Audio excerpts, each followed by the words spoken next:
good evening. I'm Melisa Idris. Welcome to Consider This. This is the show where we want you to consider and then reconsider what you know of the news of the day.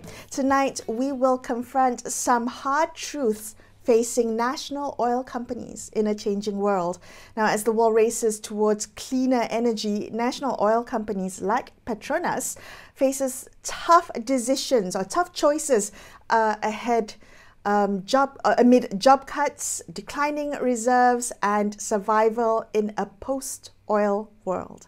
Is Petronas ready for a life beyond easy oil? Or is it survival on the line? Well, joining me on the show today to discuss this further is economist Professor Dr. Jomo Kwame Sundaram. Jomo, thank you so much for being on the show with me today. It's good to have you.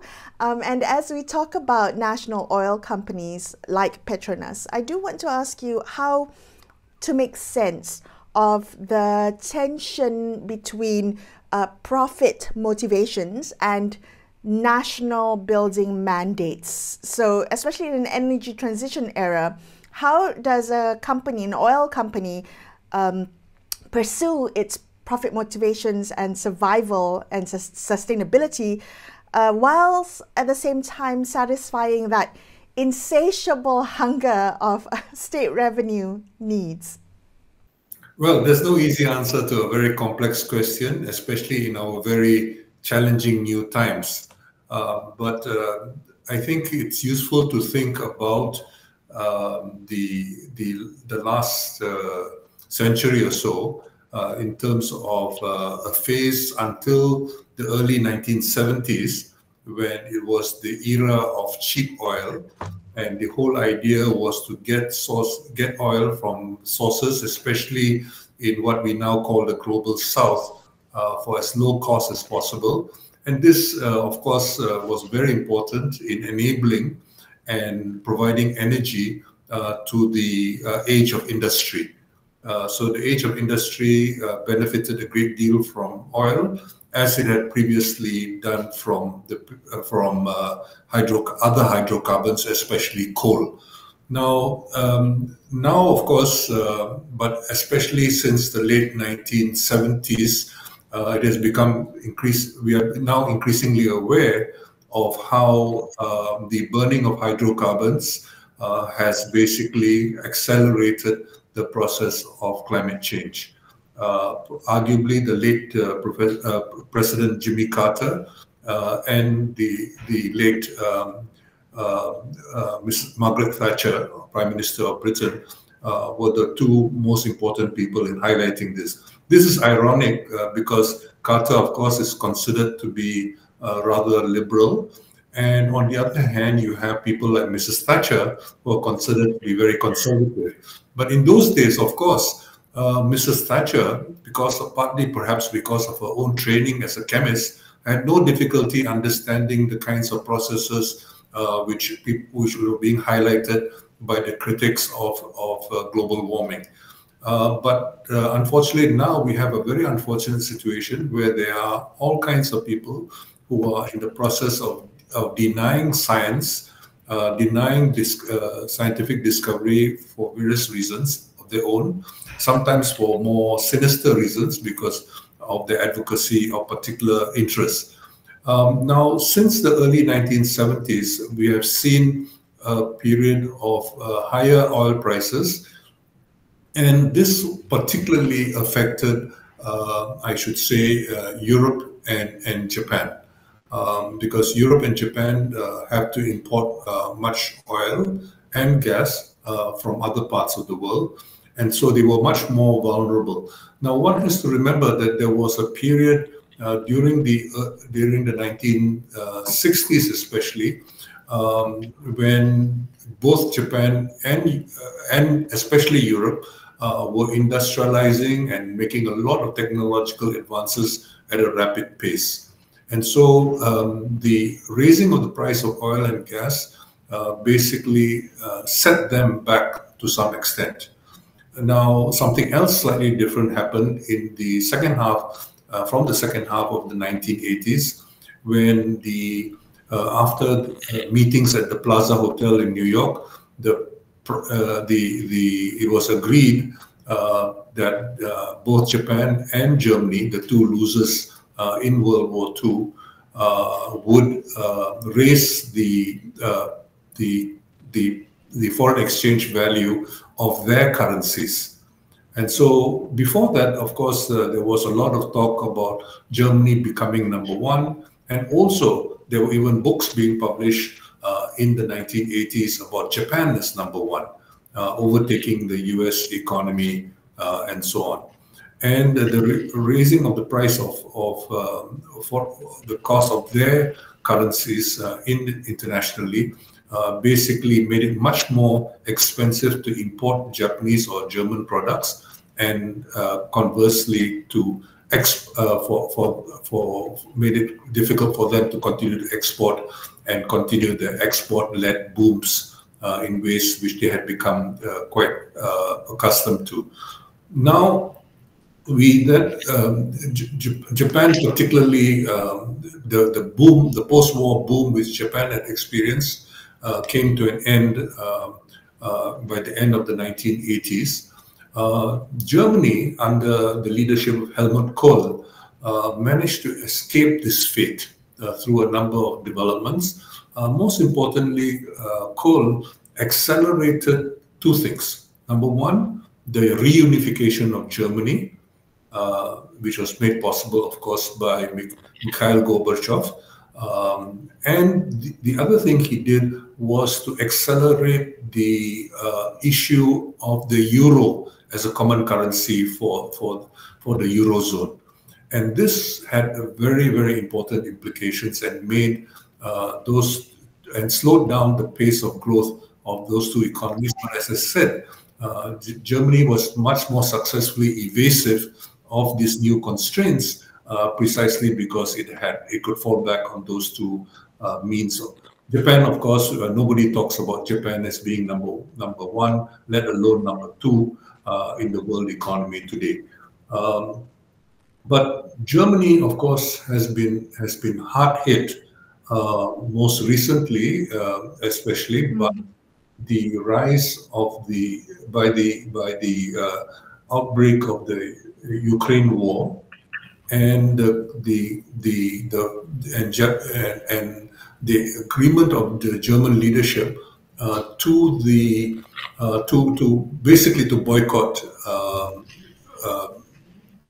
German oil, the Russian oil and gas, and which was providing a relatively cheaper means by which Germany was continuing to industrialize and export. So nobody today talks anymore about Germany being the number 3 economy in the world and so on and so forth. And this, of course, has been a very, very important change. And all this, of course, I need not remind you, has happened in the last 3 years. And so the price of energy has become very expensive. Now, one of the other consequences of the early 1970s, when oil prices started going up, now it's often seen as variously as an Arab plot, a plot by developing countries and so on and so forth. And King Faisal very famously resisted a lot of pressure, particularly from the US in important ways, supported the Palestinian cause and so on and so forth. So basically what we find is that the price of energy went up after that, and enabling this to happen was the advent of many more state oil companies. And so if you look at a book which tried to capture the earlier period, it was called The Seven Sisters by a very prolific journalist called Anthony Sampson. It's not as if those seven sisters have disappeared, but the seven sisters have had to come to some kind of accommodation with state oil companies. And so a tremendous progress has been made and so on. Now, with the advent, with the industrialization, with the increasing awareness about how the so-called Anthropocene, where industrialization had basically has basically relied very heavily on hydrocarbons, and hydrocarbons have basically accelerated global warming. We have seen two things happening. One, the US, especially since the last decade, and especially under the leadership of President Trump, has been very, very aggressive in increasing its production of oil and gas. And the US has become a significant net oil exporter once again. It's not the first time, but it's a very significant development that it has become a major net oil exporter. And especially following the Ukraine war, most of the oil and gas, or at least a major source of oil and gas for Europe is now the US. And we also see US controlled oil and gas companies working particularly in the Gulf and so on, providing much of the balance of the oil and gas. So this has significantly transformed the political economy, if I may, of oil and gas. In the meantime, as you quite correctly pointed out, we have a lot of pressure to deal with, to try to produce much more renewables, and of course the renewables are a very attractive option, but there's a lot of discouragement of that, not least by the oil and gas lobbies. And now the oil and gas lobbies include state oil companies. And this is one of the little ironies. Now, very importantly, the Norwegian oil company called Statoil made a break over a decade ago, almost 2 decades ago, and reoriented its state oil company, Statoil, into a company and into an energy company. So we begin to see that company beginning to look at a portfolio of its energy assets, no longer just looking at oil, and also putting far greater emphasis on the production and use of renewables. And Norway has been trying to do that not only for itself, but also beyond Norway itself. Jomo, thank you. Thank you so much for bringing up Statoil, because I think that is a brilliant example of how a national state-owned oil company can redefine their mandate, can transform towards the shift towards decarbonization.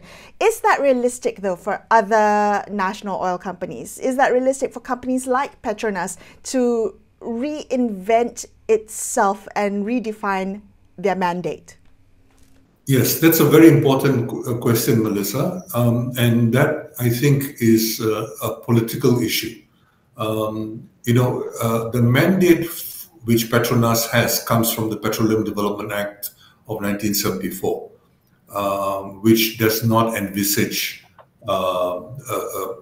turning to renewables and so on and so forth. To Petronas's credit, it is very important for us to recognize that Petronas has, for example, done a lot to promote the use of renewables, but not in Malaysia, ironically. It has done so in countries like Vietnam, where it has been responsible. It is the major source of enabling the generation and use of renewable energies. So there are many households, for example, which have bought solar panels. They generate electricity. They use some of it themselves, but they sell the balance of it to the grid, which is owned by the energy company in Vietnam, and this has been enabled by Petronas. So it's not a corporate social responsibility type of initiative.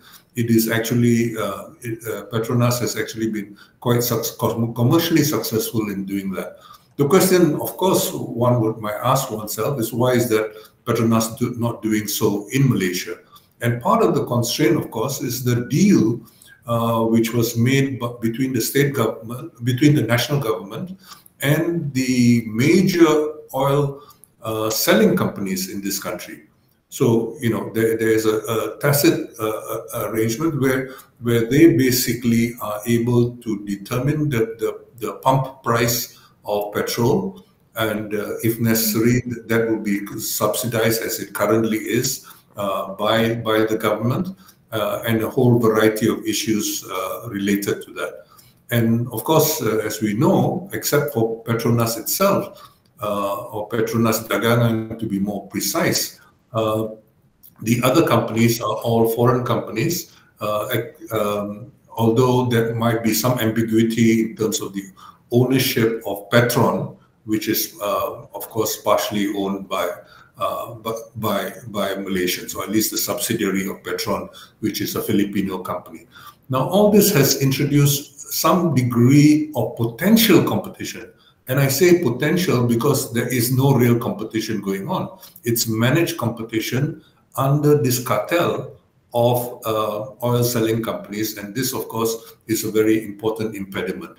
But in addition to that, there is a great deal of propaganda which goes on about why we cannot move more to renewables, more rapidly to renewables, and so on and so forth. One of the ironies, of course, in Malaysia is the second largest producer of photovoltaic solar panels in the world, after China.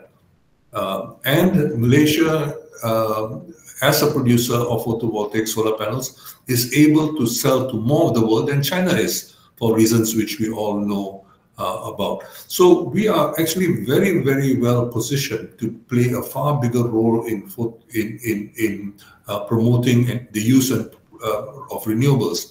We are close to the equator, which basically means we get the sun pretty much at least 11 hours a day, if not more, throughout the year. So this basically enables Malaysia to generate far more solar energy on a regular basis compared to countries in the temperate zone, for example, where you have much more seasonal variation and so on and so forth. So we are in a position to do much leadership, and we find that the unit price of generating renewable energy from photovoltaic solar panels has gone down so much, and it didn't go down it hasn't just gone down yesterday. It went down about 3 decades ago.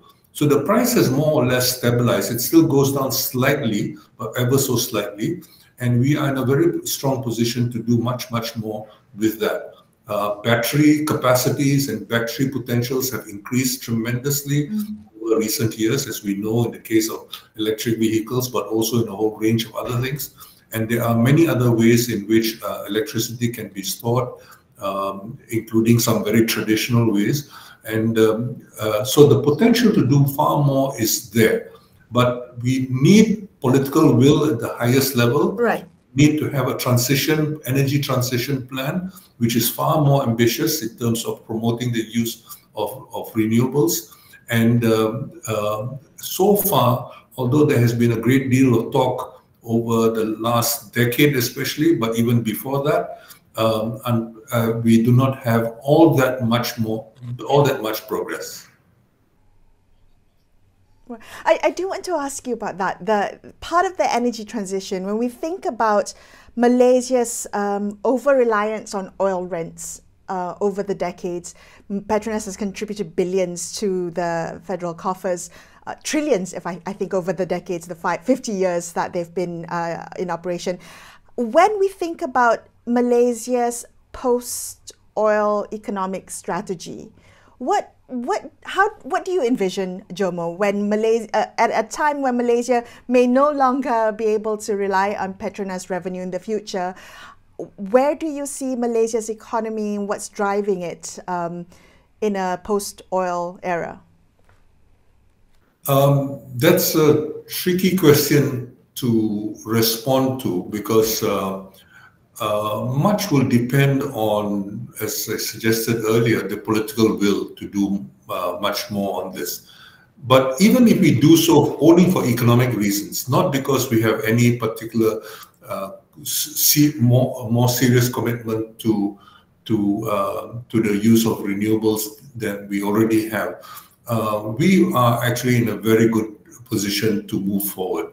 The Malaysian government has issued licenses to a lot of independent power producers, and that is another major stumbling block, which only came in slightly over 3 decades ago, when the first IPP licenses were issued.